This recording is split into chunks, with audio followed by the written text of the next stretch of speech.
walang pasabi. Hindi na napapanood sina MC Mua at Lassie Marquez sa It's Showtime kamakailan lang. Ayon sa malalapit sa kanila, hindi malinaw kung taking a break lang o tuluyan ng nag-goodbye ang dalawa sa naturang programa. Ang chika pa, mas pinili muna nilang magbalik vlogging habang nananahimik sa issue kung saan nga ay pinag-usapan ng vlog nila ni Vice Ganda nang magkaroon ng tampuhan. Chika ngayon, wala nang kumpirmasyon pero ramdam na. May lamat nga ba sa samahan? Ayan. Ang tagal din kasi nilang medyo na napahinga sa pagbablog.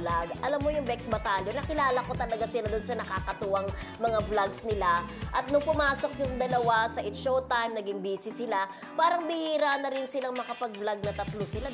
Everyday. No time show yun eh. Lunes hanggang Sabado. Ang hirap diba? din mag-isip ng concept ng vlog, di ba? So sa palagay mo, kuya, parang feeling ko hindi nababalik. Ako friendship parang napagdadaanan ko yung konti dun sa kanilang vlog. Sila nila MC, si Mua, si MC, si Lassie. Pinag-iwalay ko, si MC Mua. Pagsabay na natin, MC Mua, Lassie Marquez, at saka si Chad Kins.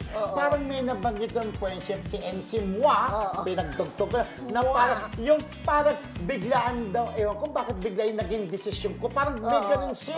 So, hindi ko siya napanood si kwento mo. Yung biglaan yung naging desisyon ko. Parang inisip ko, ano itong biglaan naging desisyon ni MC Mua na yung nag-decide sila na umalis na sa It's Showtime at umalis na sa Vice Comedy Bar. Kasi napagdaan, alam mo, ini-express siya eh. Para, syempre, mag-comment.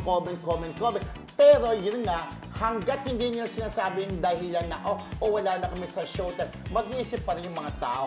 Pero may ang tagal na, ang tagal, di ba? Oo. Yung sabi na, ang sabi pala, di ba? May mga lumabas na balita, ang sabi daw, nag-take lang ng break dahil nagbakasyon abroad. Pero eto, ay hindi! Ang Nasa vlog nila sa Morocco! Morocco. Nasa abroad pa rin nga. Di ba, alam natin, nasa Morocco, so nasa abroad nga. Pero hintayin natin kung sa pagbabalik nila ng Pinas, ay babalik din ba sila sa Showtime o sa Vice Comedy Bar. Pero doon parang basta nadaanan ko sabi niya, bakit pa bigla agad yung naging desisyon ko. Sabi niya, so parang may laman, parang may laman. sabihin. Kung yun man ang ibig niyang sabihin. Pero hintayin na po natin kung pagbalik nila ng Pinas, babalik natin ng Showtime.